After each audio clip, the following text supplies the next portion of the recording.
Chris Collins and HenricK, the wreck bring the chaos. Gaming news and industry talk, they got it all. Rage quitting, head banging, it's a metal brawl.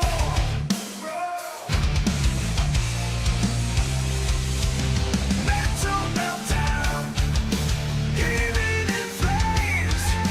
Chris and HenricK bringing the non-notice rage. Video games and viral content, barricades, ripping through pixels, the ultimate game to get away.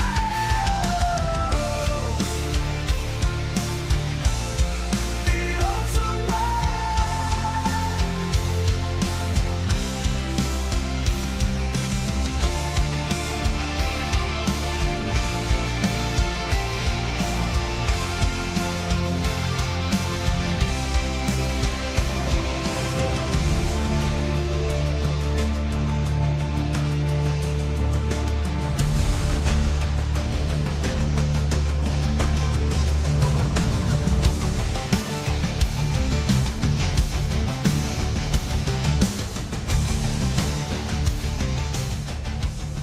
Rave over, I'm feeling the rage. Chris Collins and HenricK on the stage, talking gaming news, industry that can't escape. We're reviewing video games, no need to debate. They bring the heat, spitting truth non-stop with fiery words. They're ready to drop, making waves in the world of video games. Collins and HenricK, they don't play no games. From console wars to DLC scales, they expose it all, making sure no one jails. The audience fired up, ready to explode. When rage quits on, you know it's a code.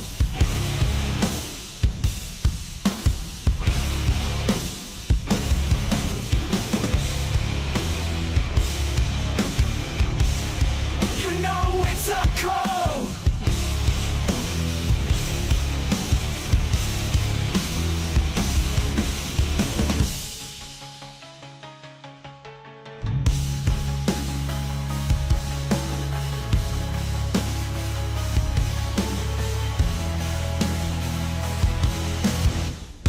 When rage quits on, you know it's a code.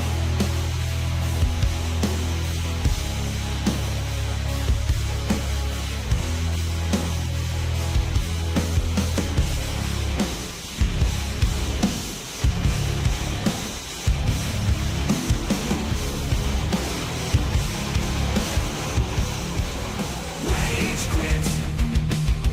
Rage quit. I'm losing my mind. Chris and HenricK, they're talking gaming all the time. Rage quit. Rage quit. It's a love-hate affair, but I keep coming back. Ain't nothing else to compare.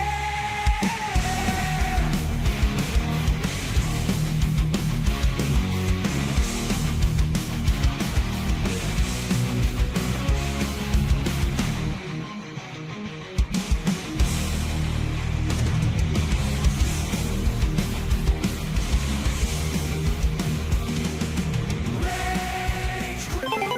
It's a love-hate affair.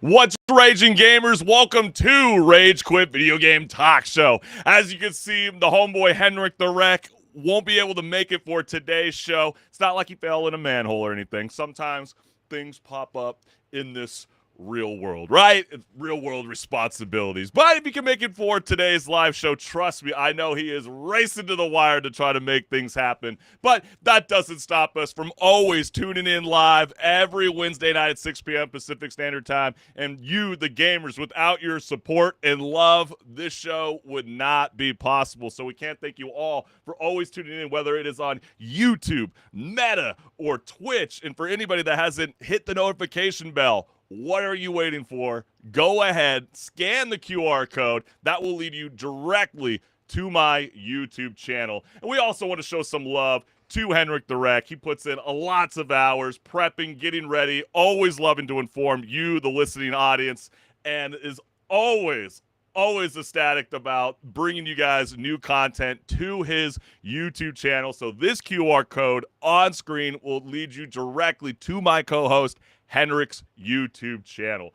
But man, we always like to start off the show with a bang and show you guys a lot of viral content that is circulating all across the World Wide Web. So let's get it. Jeff Kaplan, one of the minds behind Overwatch, just went viral on the Lex Fridman podcast, describing his exit from Activision Blizzard as the biggest middle finger moment of his career.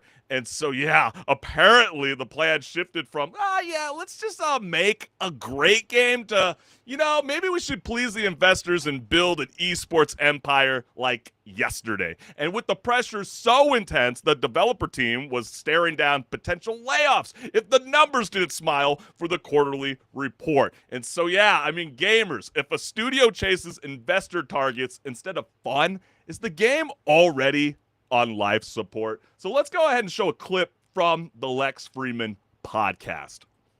And what it boiled down for me, like what sort of ultimately broke me in my Blizzard career, was I got called in the CFO's office, and he sits me down and he says, he gives me a date, which at the time was 2020 and was going to slip to 2021, but at the time it was 2020. And he said, Overwatch has to make in 2020. And then every year after that, it needs a recurring revenue. And then he says to me, if it doesn't do dollars, we're going to lay off 1,000 people, and that's going to be on you.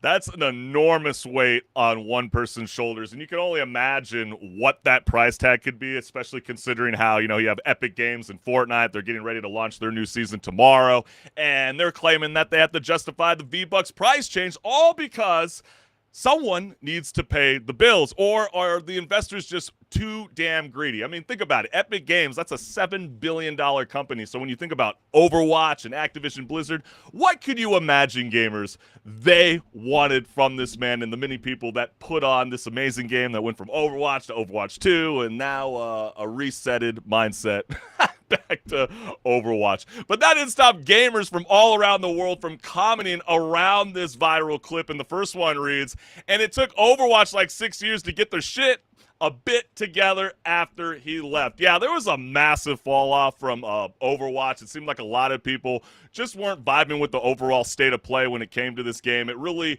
needed a whole new revival. The sense of leadership seemed lost within this hero shooter. And yeah, people seem to be gravitating back to Overwatch in a sense, but is it in a good, healthy place as it was, 6 years ago? You, the gamers, join along in the chat. I'd love to hear from you. The next one reads, that's on you, as if he had any effing choice, is wild. All these investors see is numbers and just force devs to make shitty, quick bucks. And yeah, that's kind of where we're at today. That's why I keep joking that we're in an era where we have these twitchy multiplayer games.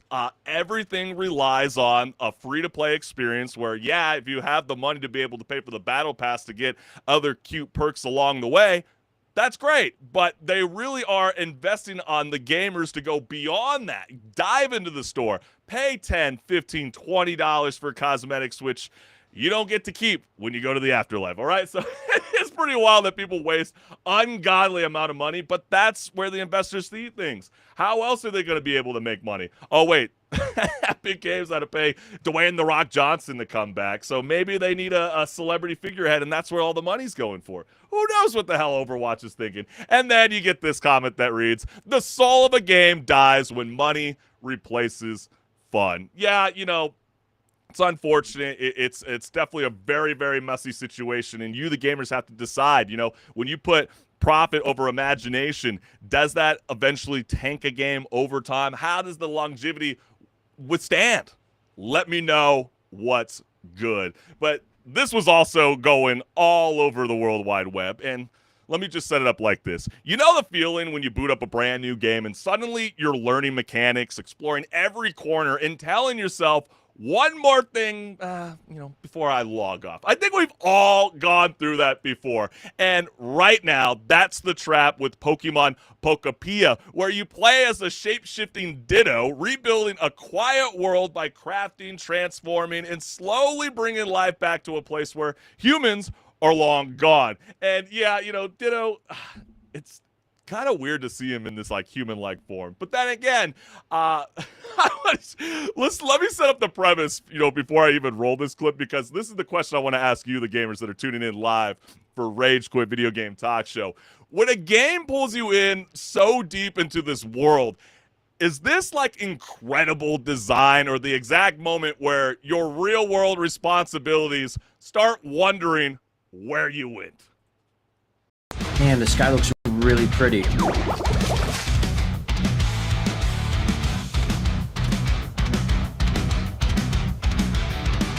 I just stayed up all night playing Pokemon.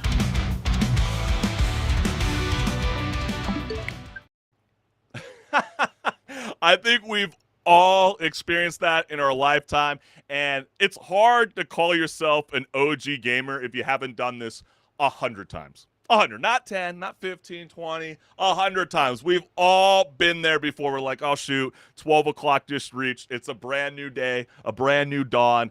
Do I commit to another hour or two? Does work really matter in the end? Schoolwork? You be the judge. But that didn't stop gamers all around the world from commenting around this viral clip. And the first one reads, "There's no clock in the game," which for a game that runs in real time feels very nefarious. Yeah, that is actually kind of funny when, but then again, those are the kind of things that I think are kind of special where there's not so much UI all over the screen as you are delving into this gameplay. I think that's why some people even really like the realism that even Arc Raiders brings, because there's no hit points that are going off every time you're getting a bullet in on your enemy. There's, it really just kind of immerses you into that kind of experience. And I think that's what a great game does. Gets you lost in the moment. And clearly, something that was quite a gamble for Pokemon is being beloved by many gamers around the world, giving quite a Minecraft, copy paste, I would say. But hey, if people are vibing with it, cool on you, the gamers. And then you also get comments like this: "The moment of realization on your face is sending me." Yes. I feel like as if he saw the sun for like the first time. That was the image that is still scarred in my cranium. And last, I think I just realized something. When he made a comment on the sky, it probably reflected the sky in real time, which is what prompted him to look out the window. Did anyone catch that in the video? Might have to watch it after the live stream ends. Yeah, Pokemon Pokopia is blowing up right now in the gaming world. Well, talk about, online experiences. One gamer jumped into a match of Marathon expecting the usual chaos, strangers yelling in proximity chat, someone looting too slow, and everybody pretending they're the tactical genius of the squad. And then, you get this extraction shooter that comes around, and then the gaming universe kind of decides to roll its dice in a sense, and then something weirdly wholesome happens in the middle of all that noise. And so before we roll the clip, gamers, here's the question for you. With millions of players out there, what are the odds that the random voice in your headset isn't random at all? Let's go ahead and take a look at this clip. Nathan? Don't ever call me Nathan in your life. It's James. Do you mean James from high school? Yeah. Is that you? Yeah, I'm not joking. Bro, come out here. I'm not... Where are you? Are you... I'm upstairs. Bro, I have goosebumps. Me too. Bro, I'm about to start crying. I'm up here. What the I've bought James the PC. I'm a man of my word, and wow, we've been DMing, reminiscing about old times from 15 years ago, talking about old friends, teachers, and all that kind of stuff. To give a little bit of backdrop, he was my best friend throughout high school. Isn't that incredible?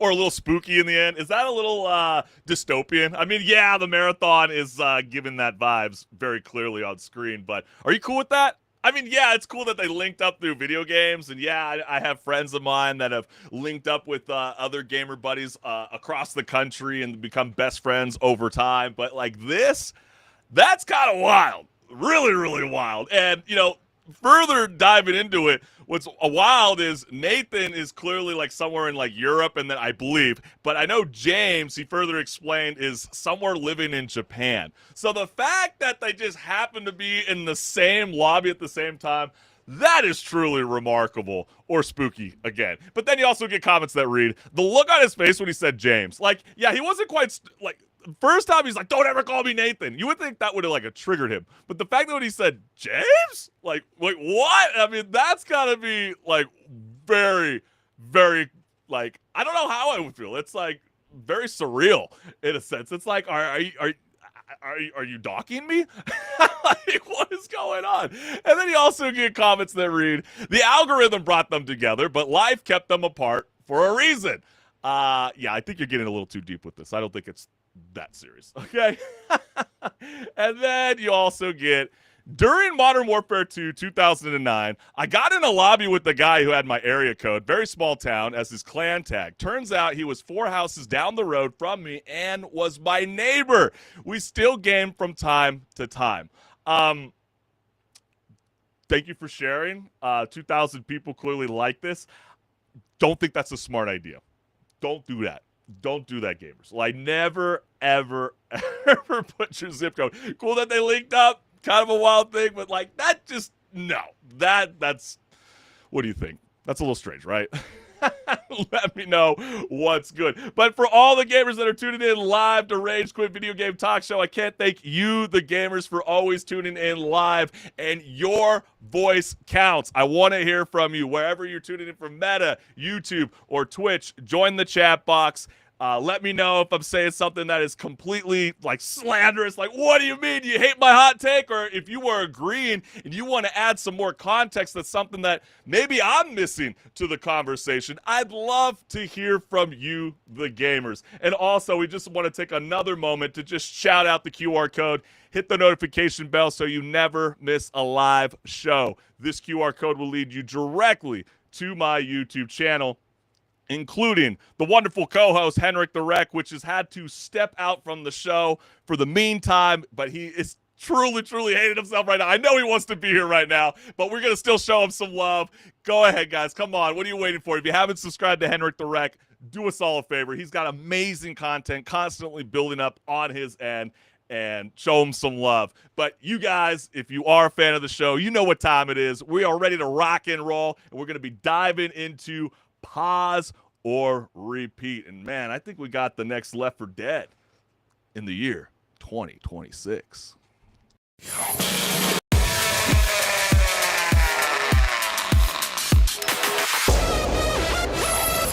Hey everyone, this is Pause or Repeat. Here we figure out whether a game is really worth your time and money. Today's game is John Carpenter's Toxic Commando. Toxic Commando is trying to fulfill your craving for a 4-player co-op horde shooter. You're thrust into a post-apocalyptic world where a failed experiment has let the sludge god loose upon the world. Now it's up to you and 3 others to take up the reins as the only opposing force. However, with the whole world infected, it's the 4 of you against endless waves of zombies. So now you must pick, who will you play? And the question still stands, pause or repeat?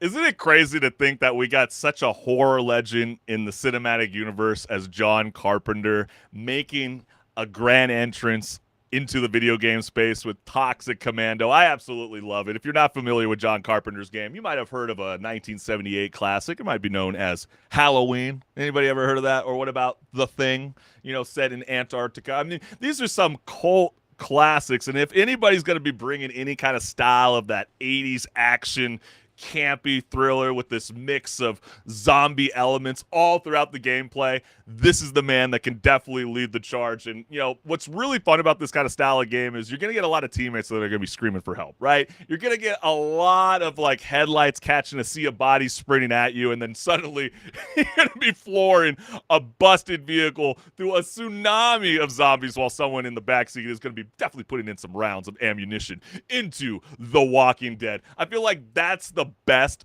definition of Toxic Commando. And I just feel like, you know, with somebody like a John Carpenter, and yeah, there's going to be very much youthful gamers out there that probably like, man, I have never even seen any of his movies. Yeah, and to me, it's crazy to even think that. But then again, I actually have friends out there today that have told me that they've never seen Casino or Godfather or Heat. So if you feel like you don't believe that someone today has not seen any of John Carpenter's movie, I'm sorry to break it to you. It's probably a reality. But, you know, when you get someone like this, you have to understand, like, John Carpenter didn't make Toxic Commando to have this, like, whole heartfelt monologue. I know you're going to get a lot of critics out there right now. They're going to be clamming like, wow, the dialogue is extremely corny and campy. But I would argue it's really for the vibes of that old school multiplayer experience that I think a lot of us have been kind of dying for. I mean, I even kind of joked before we even jumped into, you know, playing HenricK the Wreck's amazing introduction into setting up what Toxic Commando is all about. And it really kind of gives me that old school Left 4 Dead experience. You're also going to get some of those Call of Duty Zombies experience where maybe you felt for those rumors last month where you thought that Activision Blizzard was going to be making a solo zombie video game just in the Call of Duty universe. And then when you got your heart broken, you're like, oh man, I've been dying for that kind of experience for so long. Well, dude, it's right in front of you, and it's called Toxic Commando. And the great part is it's only $40. That is a killer bang for its buck. And, like, I'm not really a fan, though, of this whole always online experience. I think that's what really hindered Suicide Squad, Kill the Justice League. And that's unfortunate, especially when, you know, yes, the game is really going to push you to want to play with that co-op experience, link up with your homies online, but you can play it solo. But again, you have to always be online. I think that's unfortunate, but that doesn't stop that over-the-top grindhouse energy like those corny action movies that you get from the 80s. And I think that's what's going to really bring in a lot of the gamers to want to dive in. But then again, it's like, when you think about it, gamers, do you even need a deep story in a game like this? Or is it more like along the lines of how I like to view this game? Just shoot first and just ask never. And I think that's like the perfect narrative for Toxic Commando. And yeah, it's, you know, this isn't some slow burn drama. It's going to be loud. It's going to be like that chaotic B movie where the plot is very, very simple. You got these 9 very massive maps that you can explore that kind of give you that same energy that you would get with, let's say, World War Z, for example. And yeah, you know, pretty much the premise is it's like, yeah, there's something gross that took over the world. You got these like sludge gods, and then yeah, the only way to fix it is with violence. And so if that kind of style of game is for you, then Toxic Commando might want to be in your library of games. And yes, you're gonna get not quite so much this open world experience. I would really lock it in as more of like a semi-open maps, just, you know, where you get enough freedom to explore, but not enough room to like run away from any kind of responsibility or the horde. And when you're in those 4-player squads, you know, you have to kind of ask yourself, are you actually playing your role, or are you just doing whatever keeps you alive the longest? And, you know, you start to think about some of the elements that are in the game. Yeah, you get to play as guys like Wyatt or Duke, you know, where they have the strike class, or you have, you know, the defender and the operator. And I think those are the kind of things that bring that fun element to this kind of style of game, that brings that replayability factor to John Carpenter's game, because you can build upon the skill tree. You can progress with your weapons. You can build upon the cosmetics. You get a shit ton of vehicles to play in game, and there's a lot of really, really cool experiences all throughout it. And I feel like, you know, some of the more memorable moments is when you finally get your hands on some of the more higher tier gear in the game, such as the railgun, which definitely stands out. It's definitely can, penetrate, zombies in a single shot. And then you get those explosive launchers, which, yeah, it's definitely going to be something that's going to be holding them off for a good 10 seconds until you really start to get overcome by the madness. But who knows? I mean, they are the Walking Dead after all. So in Toxic Commando, it's really your job to be sending them back where they belong, which is them never going to the afterlife, apparently. But yes, this game, really stands out compared to a lot of the other zombie experiences because vehicles aren't just the transportation. They are the survival tools. You get the weapons, sometimes you get a mounted machine gun on top of them. There's also like the ambulance, for example, where it can turn your squad into a rolling health bar, for example. If you're inside the vehicle or if you're near the vehicle, you will regenerate health when you are operating that vehicle. Or some of the more fun elements is, I would say, the vehicle, which is called the Banshee, and that is like a zombie magnet with the self-destruct button, and that is a whole lot of fun when you have these hordes that are relentless. And yes, players might find the Maverick as well to be a fan favorite because, again, you want to collaborate and co-op with your buddies and keep the communication alive while you're in this environment. And I think it's going to be a fan favorite because of the mounted machine gun, including, the winch, which is really, really cool. You can basically hitch on to different terrains all across the map where you can open up containers. You can get yourself out of a tricky situation with your vehicle. And yes, you're going to have to deal with a little bit of fuel management. I think that kind of heightens the level of intensity that is building around this world. And yeah, people that really kind of miss the days of Days Gone, you're going to get a little bit of that experience, and you're going to get the same people that built upon some amazing games of recent years, like Space Marine 2. People really love that whole idea where there's just that swarm of enemy presence, and that's some of the game engine that is running within this style of game, which is a freaking blast. And yeah,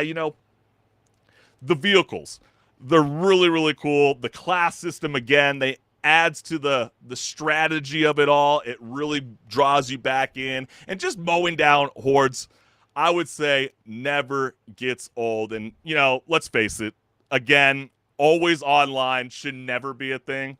I 110% can't stand that within video games, but for $40, let's be real, gamers, this is the kind of game you're going to want to boot up with your friends and accidentally lose 4 hours of your life. Okay? And for myself, I love it. I think you guys will have a blast as well. Toxic Commando is a repeat. And I might want to say this again just in case, the horde didn't hear me the first time. It's a repeat, okay? And so you, the gamers that are tuning in live to Rage Quit Video Game Talk Show, what is it? Have you played the game? Is John Carpenter's Toxic Commando a pause to play something else or a repeat for endless fun? Let me know what's good. But man, we got so much more here left on Rage Quit Video Game Talk Show, so stick around.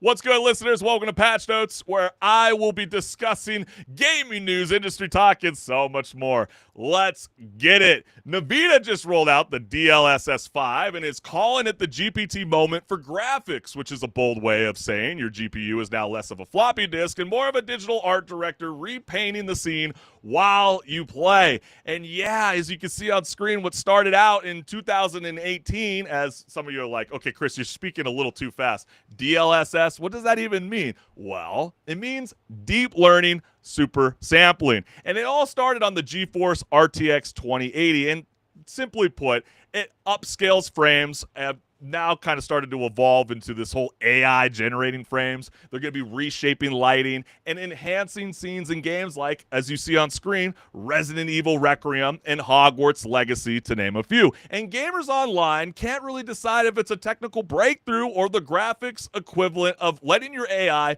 finish your homework. And, I think it's only best that we even play a little bit of that demo preview for everybody that's tuning in live. So let's go ahead and take a look.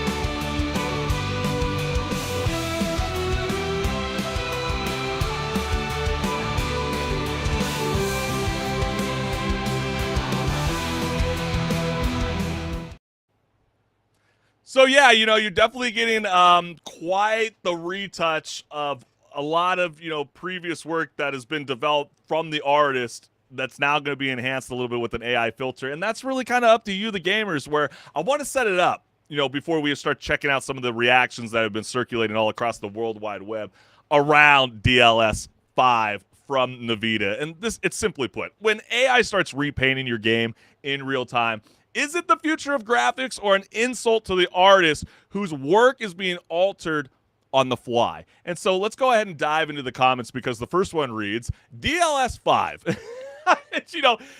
Okay, this is kind of funny to me, because it's like, it feels like everybody was starting to fall in love with a lot of, video game adaptations all over again when it comes to movies and television. And then you start seeing some of the casting choices when it came to the HBO's The Last of Us, and now Amazon's Prime, The God of War. You can't help but laugh. Like, some people really, truly feel like, look on screen.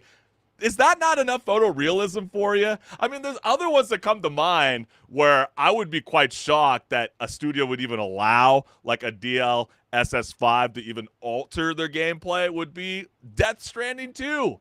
Like, think about it. That is some of the most amazing, groundbreaking advancements that we've seen in video games in a long, long time. It's incredibly spooky how realistic Norman Reedus looks like on screen. And so, yeah, when you start to see stuff like this, or like I've seen where people make fun of, Grace Ashcroft looking like, Kick Streamer, XQC. Yeah, it's definitely very, very funny. But, you look at this and you also have to think too, like, I think we've all seen cosplayers at like TwitchCon or different events that do such amazing renditions of a lot of these, of our favorite characters for everyone to see, that do a lot better job than some of the movies and television are bringing for us. And so, yeah, what do you think, gamers? But then you also get this. I'm torn between thinking we've entered a mass psychosis where no tech company realizes how much massively worse this all looks, and thinking they're all 100% aware, but have to keep churning this garbage as the only economic engine left, no matter the reputational cost. And I know Todd Howard, out of all the people, was getting the biggest slander online because he was really kind of pushing how he was excited about the PlayStation 5 finally getting the experience, the whole Starfield experience. And then he was like, listen, guys, like, we're going to be bringing this new technology to all you guys. We're going to even enhance what we've already brought to the galaxy, which is Starfield. And I feel like some people have been a little bit hyper critical around this whole situation. I feel like some of these images look really, really cool. But then again, like, when you look at like Hogwarts Legacy, for example, like, that guy is supposed to be 15 years old. So like, the AI filter kind of alters people's faces in a sense where it looks uncanny. And I think that's where Nvidia's kind of stepped in and tried to clarify with some gamers. It's like, no. It's not like we're just completely repainting everything from scratch. This is an approval with the studios in mind. So the studio has to give somewhat of an approval for what they're changing on screen. But some people feel like some of the lighting on these characters don't really come across realistic. It's almost like someone got a squirt bottle and started spraying water on him and then got like a studio light and started shining it on their face. But then you also get comments that read, hey, Capcom, I made this for you as a reminder. Grace Ashcroft, disgrace AI slop. And so, yeah, people are definitely not vibing with the idea that even Capcom would even want to embrace this kind of technology. Maybe not enough people are giving Capcom enough crap where they are selling off 10% of their company to the Saudis. That might be something that maybe you might want to put your thought and energy towards, because if there's anybody in that PIF fund that is really kind of starting to embrace this whole AI push, it is them, fam, okay? So this is kind of where we're going. And I think, too, again, like, if you don't like what the filter is bringing to your gameplay experience, it's as simple as just turning it off. So is that something alone that would turn you off from even playing the game? I don't think so. So I think this whole idea, it's easy to jump on the train where you can come up with a lot of very funny, creative memes to really start trashing the overall experience that Nvidia is trying to push for all PC gamers and gamers all around the world. And then you also get, this with this photo with the side-by-side of the DLS off and DLS on, where in Chinese we have an idiom adding legs to a painting of a snake, which refers to when someone adds an unnecessary embellishments to a piece of work that deviates from the original intent, thus ruining it in the process. And so I guess that what the real question is, like, how much is too much? And I feel like what gamers are truly expressing is, does the promise of the perfect visuals outweigh the fear of losing the human touch in art? And I have to kind of laugh, too, because, there were a lot of memes out there that would make it seem like, even like Todd Howard, for example, they'd show a picture of him when he was announcing the DLSS 5, and then they would make it look like he looks like he's, let's say, RuPaul drag queen, for example. I don't think that's what this AI filter is going to be bringing. I think some people are getting a little too over enthusiastic and too much on the hate wagon when it comes to AI, because let's face it, it's not going away anytime soon. It's in the script writing phase. It's in gathering assets behind the scenes. I mean, shoot, Larian Studios is even developing their own next video game, centered around bringing the AI elements, when at first they were like, we weren't going to embrace it. Then they backtracked, and then they had to do a Reddit forum just to kind of try to explain themselves. I feel like it's enough where these studios don't even have to explain anymore. Like, even Todd Howard having to go on the whole defense wagon and be like, hey, listen, look, like, I feel like maybe we were in the wrong to speak out how excited we are, and we want to hear from you, the gamers, first. Nah, like, it's just a showcase. It's going to drop sometime later in fall, and then all of us could be the judge. If it really starts ruining some of the gameplay, so face it. But then again, I think what's also important too is Nvidia's not really being straightforward with this whole groundbreaking experience too, because in that demo preview, they were having two RTX 5080s running at the same time. 50, you know what I mean? So that is just insane to think that, like, we can't even get our hands on a lot of these kind of graphic drivers. RAM's going up, GPU, solid state drives. And so, yeah, this might sound groundbreaking, but not all of us are going to be able to have this kind of accessibility anytime soon. And so, tell me, gamers, like, whether you love it or hate it, does AI enhanced graphics make the game more exciting or just feel different?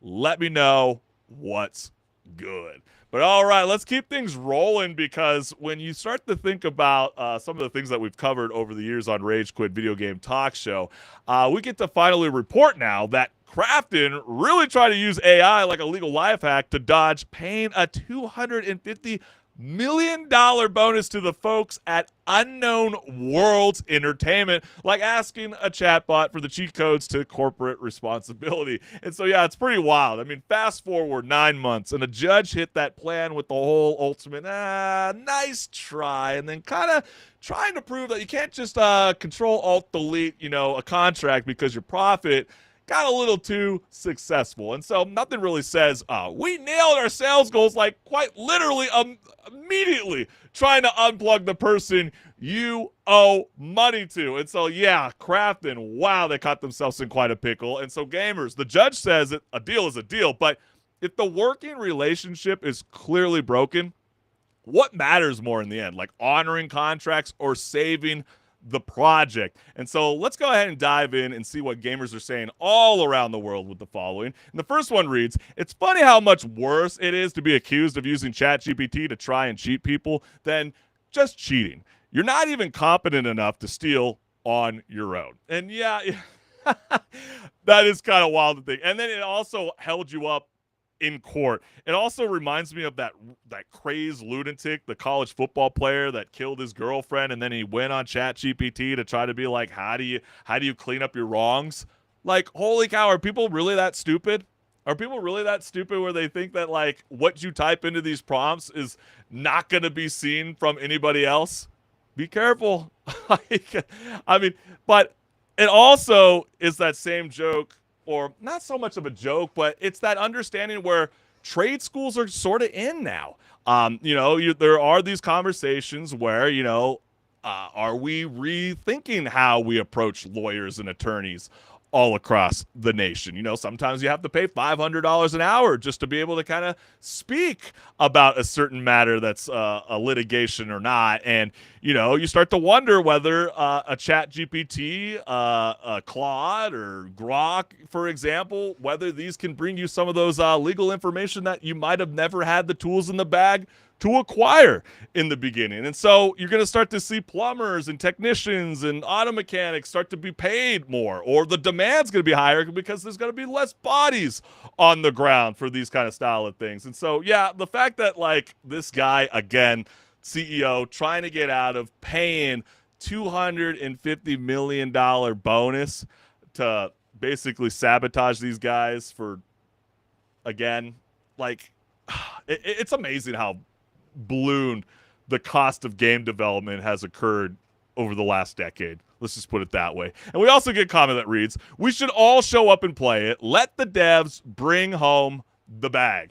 And yeah, I mean, that's definitely one way to view it. But again, we covered this a couple seasons back, and get this, gamers, if you're not aware, following the reinstatement of CEO Ted Gill, you know, Subnautica 2 is now having to target a May 2026 early access release. So if you put that into perspective, Unknown Worlds now has really only 4-month window between the May launch and the September deadline to reach their end goal. And if they do reach their bonus objective, which is acquiring the $250 million bonus, do you guys realize how this money is being allocated to the rest of the 40 staff members that have brought Subnautica 2 closer to the early access?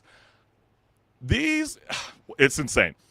$225 million is earmarked for the founders. That is Ted Gill, Charlie Cleveland, and Max McGuire, based on these performance milestones. And while the remaining $25 million, which is only 10% of the employee share, is set to be distributed among the roughly 40 long-term studio staff members.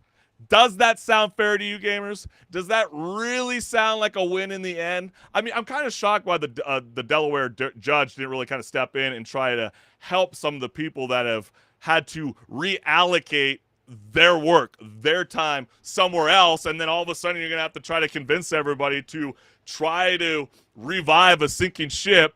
And then you also have Krafton, who have brought other people in to try to build upon what they started. This just seems like a really convoluted, very messy submarine that's about to implode, if you know what I mean. Like, this doesn't seem very successful, I truly believe. But then you also get comments that read, what I didn't expect. Krafton breached the EPA by terminating the key employees without valid cause and by improperly seizing operational control of Unknown Worlds. Judge extended the period for earning a $250 million payout. But again, guys, remember, Krafton alleged that Charlie Cleveland, Subnautica's director, and Max McGuire had checked out from making Subnautica 2, and they were actually using their time instead of making the game development better by pursuing, oh wait, weren't we just clowning the Krafton CEO for using ChatGPT to try to get out of the legal findings to pay these guys a $250 million bonus? Well, get this, these guys have their own AI film studio that they have been creating, and they've been using their time and resources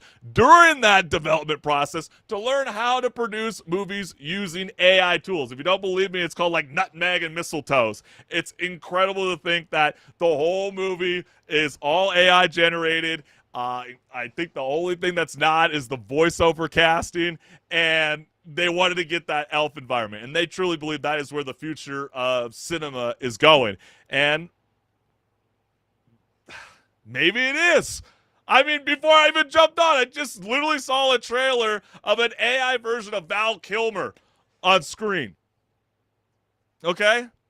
This is where we're going, gamers. It's wild thing to even think of. And then last, the real survival game was happening in the courtroom.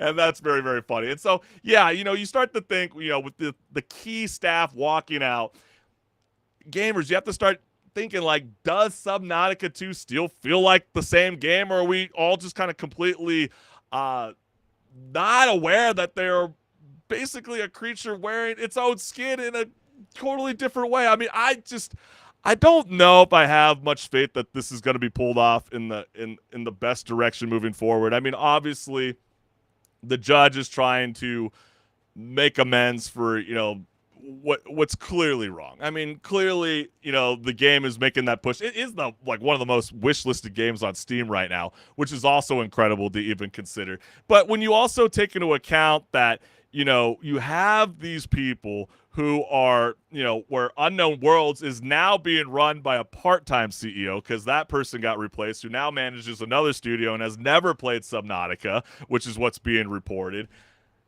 You just have to wonder. I'm starting to lose faith, but I'm starting to wonder how you guys feel. And in the end, if your studio is now run by a part-time CEO who's never even played the game, is that leadership, or is someone just holding the controller upside down? And that's for you, the gamers, to decide. And let me know what's good. But let's keep things rolling on Rage Quit Video Game Talk Show, because just a quick show of hands for anybody that's out there. When's the last time anyone's actually read a terms of service before even jumping into a video game? I'm going to bet never, because they're starting to circulate all over again, and that is because everybody was running around trying to chase, Pikachu and Pokemon Go. 500 million players were also scanning parks, streets, and buildings, quietly helping Niantic build a massive real-world visual map that's now helping delivery robots from Coco learn how to navigate, as you can see, cities. It's pretty insane to think, this whole AR reality that we are starting to see, this augmented reality. And so now that are you guys suddenly a little more hesitant about AR games, or is that just the way the world we live in now is, especially with that era that we're now in the Ray-Ban Meta smart glasses era? And so maybe this is the thing. We can't what can we do? It's insane. When we get tweets like this, be Niantic, launch Pokemon Go, 500 million players, scan real-world places while playing. Scans turn into 30 billion geotag images. Niantic builds a 3D map of the world. Robots and AR apps use it to navigate within centimeters without GPS. This is actually insane. And there's no real report that they actually have 30 billion frames. Maybe it's, think about it. If they're filming 30 frames per second, that's where, it starts to be a little bit more believable. 30 billion, it's like, wow. It's just insane to think that, Niantic, that's now changed to Niantic Spatial, is using this. And, people online are going to be like, hey, this hasn't been a secret for so long. But it's, okay, forget about that. It's the fact that, this is kind of where we're going when it comes to open up the camera on your phone, bringing the real-world environments into your gameplay. And are you okay with that? I mean, there's a lot of people that always feel like my mother, for example, that always feels like her Amazon Alexa is always talking to her, in a sense. It's like, Chris, I always feel like I got to flip the clock down because I always feel like it's listening to my conversations. Maybe. Maybe. But then you get the largest robotics perception data set in history was built by people who just wanted to catch Charizard. I find this both brilliant and deeply humbling. No lab budget could have replicated that coverage. So yeah, we were all just working interns that were unpaid and were just doing all the dirty laundry. It's also that same thing that people are starting to understand about Google, for example. Every single time you would always see that 9-square grid, where you always thought it was a two-way factor authentication, and you would go, hey, can you pick the 3 tiles that show the bicycle? And you'd click 1, 2, 3. Hey, could you show me the bus? Boom, boom, boom. Well, you guys weren't actually getting your account verified moving forward. You were actually building upon the AI that Google is trying to better understand images. And that's why they are feeding you it where you're getting unpaid. And so, yeah, these kind of style of practices have been occurring for a long, long time, not just in the AR space. You know what I mean? And so that's, pretty insane, right? And so next you'll oh my gosh. Next you'll tell me OnlyFans was just collecting female form images from every angle to train up AI girlfriends for us all. Yeah, wow. Well, maybe that's why the potential Florida governor who is proposing a sin tax is trying to push their women in, young ladies to not join the platform because maybe this is potentially what they are training in their data set. And yeah, sex sells. Megadeth taught me that. And again, same training we've been doing here. As you can see, clearly that was the example that I was talking about. And so, yeah, I mean, does learning this make you cautious about AR games, or does it feel unavoidable at this point? I think that is something for you, the gamers, have to decide. I mean, Pokemon is, going through that 30th anniversary. It is bombastic with excitement all over again, especially with, Pokemon Pokepia, even they got Fire Red and Leaf Green that is making its comeback on the Switch 2, which is really, really getting people all excited all over again. But it's also important to know that, like, even Pokemon Go, it's not owned anymore by Niantic. Even though Niantic still retains the database of this augmented reality data, collected over the years, it's important to let you, the gamers, know that it's operated now by the people that created Monopoly Go, which is Scopely. But then again, it's like this is a company that got enough information from all of us gamers to say, you know what? Pokemon is an amazing IP, but let's hand this off to someone else. The job's done. Wish was granted. Thank you. Hasta la vista, baby. And so tell me, gamers, if tech is mapping the world anyway, does it really matter whether it's a robot, a phone, or a pair of smart glasses doing all the work? Let me know what's good. But all right, as HenricK the Wreck would say, this wouldn't be Rage Quit Video Game Talk Show if we didn't dive into a Reddit debate. And yeah, over on Reddit, gamers are debating which games make firearms feel genuinely terrifying instead of just flashy noisemakers. And not the, hey, let's see how fast the health bars are disappearing. Not those kind of weapons, but the kind where a single shot makes everyone freeze like someone just dropped a live thunderbolt into the room. And so before we jump into the comments, gamers, when a game treats a weapon with that level of weight and danger, does it make the experience better, or does it suddenly make every trigger feel like a decision you actually have to maybe start to think about in the end? So the first one that we got here is, there's an old PS2 game called Black, a military shooter, I think, but it's the sound design that makes its game feel powerful. Might be nostalgia talking here, but goddamn, did the shotguns sound good. I mean, this game really was quite groundbreaking and a really good sound design, no different than when you're watching an amazing film. When you have that score that kind of kicks in, that elevates the environment, the terrain, the world around itself, and just like why Saving Private Ryan, for example, is so iconic. I mean, there's hardly any talking in like the first 30 minutes of the film. I mean, Steven Spielberg let the action speak for itself, and that's why this military shooter Black was such a covenant for such amazing milestone for even that studio, and even for the future of gaming and shooter up games. Like it's pretty freaking badass. We'll see whether they do a revival or not of that. But then you also get a game that is, I wonder if anyone remembers this game, Soldiers of Fortune from 2000. And unfortunately, I never played this game. But when I look at this, I don't know why I'm getting the vibes of like Medal of Honor. I mean, that's kind of the vibes that I'm getting. I'm just because of the whole PS1 kind of style of graphics I'm kind of sensing with this. But I can only imagine the sound, the impact from that LMG is creating in this game that has gotten people so freaking excited. And then you also get, hey, Ready or Not. That's been a recent one that people really, really fell in love. But it kind of feels like it's struggling with a little bit of fatigue from gamers, from really kind of being able to retain that player base. But yeah, when you get that headset on, like I'm doing right now, not coming from the sound bar or the bass from your living room set, really kind of immersing yourself into that headspace, it really does create like a really bitchin' gunplay experience. And then you get the original Fear. Fear is a cult classic. It's